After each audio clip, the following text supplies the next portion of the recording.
Brasileiros não querem mais trabalhar. Uma das maiores crises que a gente podia imaginar acabou de chegar e se instalou no Brasil, por erro de políticas públicas. A gente tem hoje cerca de 200 milhões de habitantes, números redondos, 200 milhões de habitantes, 40 milhões de carteiras registradas, trabalhadores com carteira, e mais de 50 milhões de brasileiros recebendo bolsa de algum tipo ou benefício, fora os beneficiários do INSS, aposentados e pensionistas. O que fazem todas essas pessoas? Jovens neném, os que estão na informalidade, estão vivendo do quê? O fato é que se verifica um apagão de mão de obra em várias atividades da economia, em particular na agricultura. Gente que não consegue mais trabalhador para colher fruta, sazonais, né? Trabalhos sazonais, para colher laranja, para colher mexerica, para colher qualquer coisa. Gente que não consegue seringueiro, o pessoal da borracha, não consegue mais gente bem paga, bons salários, para tirar o látex das árvores.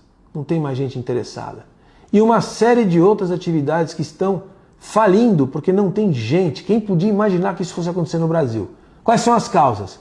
Esse sistema autodestrutivo que foi criado com o Estado provedor, dando, literalmente, arrancando de uma parte da sociedade um recurso e repassando para outra com todo tipo de benefício, que são, na verdade, migalhas de sobrevivência, mas que são, muitas vezes, suficientes para que muitas e milhões de famílias decidam e fiquem sem fazer nada nos grotões desse país e nas grandes cidades. Como é que nós vamos reverter isso? Aumentando a renda é um jeito. Mas você só consegue aumentar a renda quando o Estado gasta menos e gasta melhor. Quando o Estado é perdulário e gasta mais e aumenta benefício social, você aniquila, você assassina a potência e a produtividade de uma economia. E nós estamos vivendo disso. Como é que nós vamos sair desse problema? Os grandes empresários mais preocupados têm que trazer gente de fora, tem que importar trabalhador. Note à sua volta que você vai ver muita gente do Haiti, muita gente de Angola, de Moçambique, da Bolívia, cubanos chegando no Brasil para trabalhar. Eu mesmo já identifiquei situações muito interessantes no interior do Brasil, gente chegando para trabalhar. Por quê? Porque o visitante que vem em busca de liberdade de trabalho não pega a Bolsa Família e não vai atrás de benefício social, pelo menos no Brasil. Então a solução, pessoal, se não for uma solução política, de política pública, vai ter que ser trazer gente de fora. E eu não vou me surpreender se a gente vê daqui a pouco gente chegando aí do Vietnã, das Filipinas e de países como até China, se for o caso, Índia, para fazer coisas que os brasileiros não querem mais fazer, porque se deram por satisfeitos com uma pequena renda que lhes faz sobreviver e não trabalhar mais. A geração que glamoriza a pobreza e chama isso de valorização cultural já está entre nós. Eles se orgulham de mostrar a arquitetura das favelas e comunidades pobres como se aquilo não fosse um cenário de uma vida quase que desumana. Mas mal sabem eles que em 1823, um homem chamado José Bonifácio já falou que esse tipo de comportamento é uma das principais pragas que corroem o povo brasileiro, e ele conseguiu resumir isso em uma pequena, mas profunda frase. Os brasileiros mostram altivez nas baixezas, amor próprio nas bagatelas e obstinação em puerilidades. E nisso, ele não estava dizendo que o brasileiro não tem inteligência nenhuma, mas algo muito mais grave, que o brasileiro consegue desperdiçar a inteligência que tem. E nessa única frase, existem 3 diagnósticos e os 3 continuam vivos até hoje. O primeiro é a altivez nas baixezas, que basicamente é o orgulho do que deveria causar vergonha. Essas pessoas aplaudem a precariedade como se fosse resiliência e pegam uma condição que ninguém de fora quer para os próprios filhos e transformam isso em uma aspiração cultural. Quem mora nesses lugares sabe exatamente como que é a vida lá, mas quem faz esse tipo de vídeo, em geral, não mora lá. O segundo é o amor próprio nas bagatelas. É a energia que o Brasil coloca nas coisas erradas, que seria a mobilização pelo que é irrelevante. A internet brasileira consegue criar um movimento nacional em 48 horas por conta de uma declaração de influencer, mas não mantém a atenção por uma semana em algo que afeta a vida de todo mundo do país. Nós passamos mais tempo discutindo o que alguém falou do que o que está acontecendo de fato. E o terceiro é a obstinação nas puerilidades, que é ter disposição para o que é pequeno e cansaço para o que é grande. A energia para fofoca, para intriga, para vaidade, mas quando a tarefa exige estudo, disciplina ou responsabilidade, a disposição vai magicamente embora. E Bonifácio ainda concluiu que um povo não entra em decadência quando perde as riquezas, mas sim quando não consegue mais distinguir o que é grande do que é pequeno e o que é essencial do que é apenas um acessório. E quando vamos para o mundo das redes sociais, encontramos o mesmo fenômeno, diversos profissionais se orgulhando de terem crescido com base em dancinhas, trends, vídeos de humor, sem nem perceber que isso rebaixa e desvaloriza completamente todo o esforço que eles tiveram para construir a própria carreira. Já por outro lado, eu vejo todo dia profissionais de saúde que passaram 10, 15 anos da vida estudando, que têm conteúdo profundo, experiência de verdade e resultado na sua área, mas dizem que a rede social não é lugar para eles, porque eles não querem ter que fazer dancinhas ou algo do tipo para poder crescer. Tudo isso porque existe um mercado que ensinou que o caminho é esse, que para crescer na internet você precisa abandonar o que você é, mas eu quero te dizer que você não precisa disso. Não precisa se reduzir a uma dancinha. Você só precisa aprender a empacotar tudo o que você já sabe e o que você é, do jeito certo, de uma maneira que prenda a atenção e consiga demonstrar a profundidade que você carrega. Já compartilhe esse vídeo com todo profissional sério que você conhece, porque nós precisamos mudar esse cenário. Meu nome é Vinícius Souza e a nossa especialidade é posicionar e dar voz a profissionais da saúde que não querem rebaixar o seu trabalho a treinos superficiais. Já me segue aqui porque todos os dias eu trago conteúdos mostrando como você pode empacotar o seu conteúdo do jeito certo para atrair pacientes mais qualificados através do teu perfil do Instagram. Aqui na Inglaterra é R$ 2,49 o quilo do frango. Essa bandeja com 2 frangos custa R$ 8,71. De acordo com o salário mínimo, é preciso 41 minutos trabalhados para comprar esses 2 frangos e é totalmente isento de impostos para frango cru. E aí em Portugal, Kleber, qual o valor do frango? Pois aqui em Portugal é o mesmo valor, R$ 2,49. E para comprar a mesma bandeja eu teria que trabalhar 1 hora e 38 minutos. A diferença é que aqui tem um imposto de 6% sobre o frango resfriado.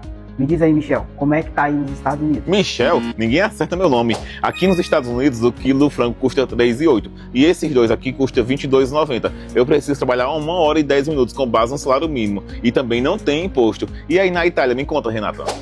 Aqui o quilo custa R$ 4,90. Esses 2 frangos tá dando R$ 10,18 e ele tem 10% de imposto. E eu preciso trabalhar 1 hora e 3 minutos para comprar esses 2 frangos. E aí, Genildo, como que é na Irlanda? Aqui na Irlanda, o quilo de frango custa em média 3 euros. Esses 2 frangos de 1,5 kg me custou 9 euros. Eu preciso trabalhar 38 minutos com base no salário mínimo para comprá-los isento de imposto. E aí no Brasil, Camila? Aqui, o quilo do frango custa R$ 9,99. Para eu levar esses 2, eu vou gastar R$ 74,50, equivalentes a 10 horas e 6 minutos de trabalho.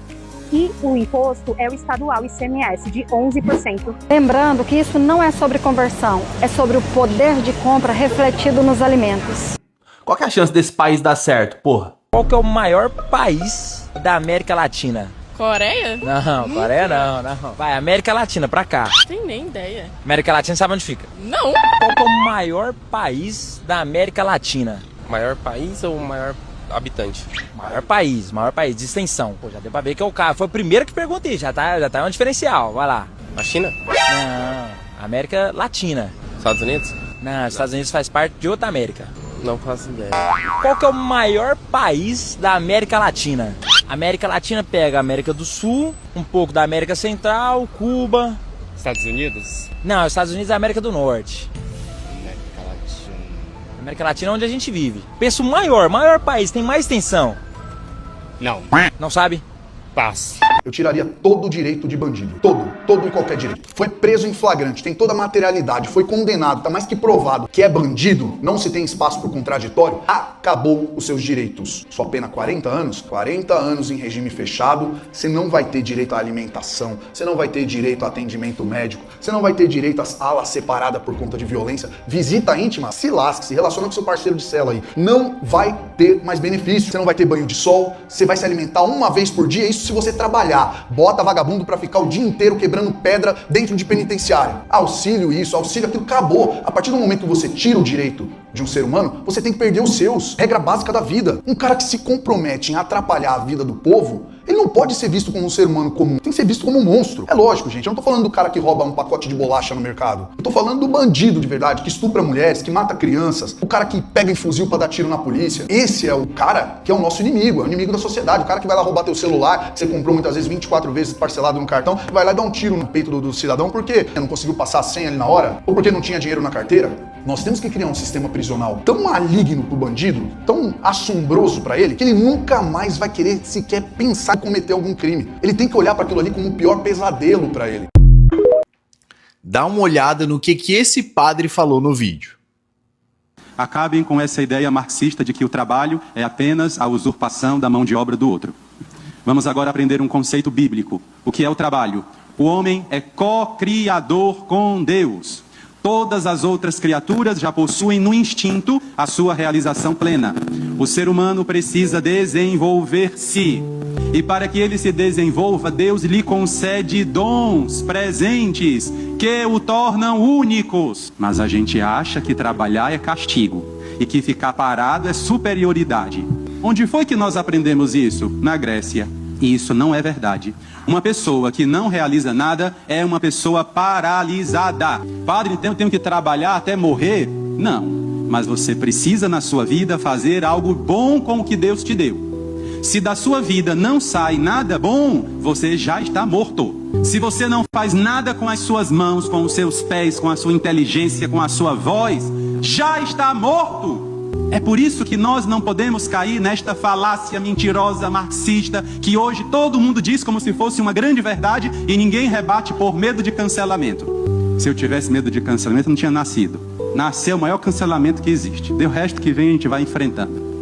Então acabem com essa bobagem. Trabalhar é uma bênção. Você já parou a pensar que se 55% dos brasileiros ficassem indignados com o governo como ficam com a seleção brasileira quando eliminado da Copa do Mundo, talvez a gente não estivesse vivendo a merda que a gente está vivendo hoje nesse país, com a saúde cada vez mais precária, com o sistema educacional cada vez indo mais pro ralo e com as pessoas emocionalmente e mentalmente quebradas? Já parou pra pensar nisso? Porque a Copa do Mundo parou o Brasil. Todo mundo parou, todo mundo foi atrás. Eu, inclusive, também gosto bastante de futebol, fui assistir o jogo. Mas eu reparei o quanto que o brasileiro fica tão indignado com a eliminação da Copa do Mundo do Brasil. Mas não é da mesma forma quando a gente fala de governo, da situação que a gente vive aqui nesse país. O cara na luta, desde 7 horas da manhã, já são aqui, ó, 8 horas da noite, no batente, na correria. Aí me vem um presente desse aqui, ó, um presente. Taxa de funcionamento da balança, já não basta. ICMS que a gente paga, imposto contra a fome, que eu acho um absurdo, que a gente sai aí na rua, vê um monte de gente passando necessidade.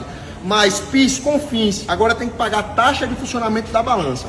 Cada empresa, cada loja tem uma balança. Por cada balança eu vou pagar R$170, sendo que quando eu comprei essa balança, eu paguei um imposto, tá? Eu paguei um imposto de compra, para ter ela aqui na loja. Aí agora anualmente eu tenho que pagar essa taxa. Rapaz, para ajudar o empresário, não tem ninguém não. Agora para atrapalhar, já não basta a dificuldade que está o mercado, os desafios que a gente está enfrentando com a situação do país, ainda vem uma porcaria dessa aqui, ó.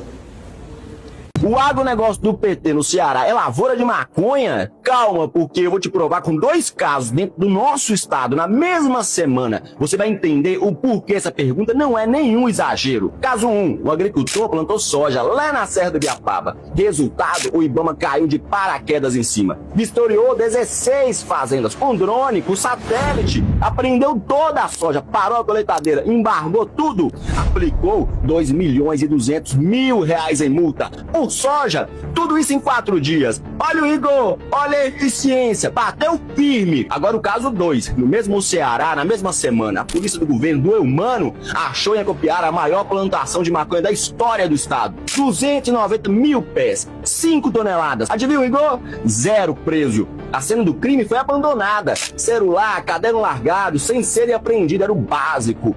Dias depois, a plantação ainda estava lá de pé. E vídeos de propaganda deles que fizeram, apagaram.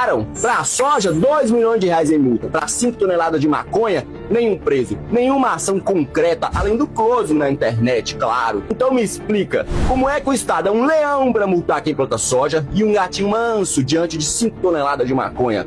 Por que tanto rigor com a lavoura legal e tanta moleza com a lavoura do crime organizado? Mas a pergunta é honesta. Quem é que o Estado está protegendo? Porque proteger o agricultor, ele não protege. E não adianta só reclamar e só denunciar. A militância voltou a atacar o meu bebê. O vídeo do bebê alemão voltou a viralizar no Twitter e esses aqui foram alguns dos comentários. Só tomara que você, ela tá falando pra mim, morra sendo estuprada e também estuprada por algum preto na rua para que morra sabendo da sua futilidade. Esse é o pessoal que diz ser a favor do amor, que diz ser a favor da diversidade. Esse é o pessoal que diz que não devemos objetificar pessoas pela sua cor. Olha a crueldade desse tipo de comentário. Por quê? Por causa do vídeo do bebê alemão. Foi sobre esse vídeo que ela comentou. A tal da Paloma disse: casais que eu agrediria se pudesse. Novamente, pessoal do amor.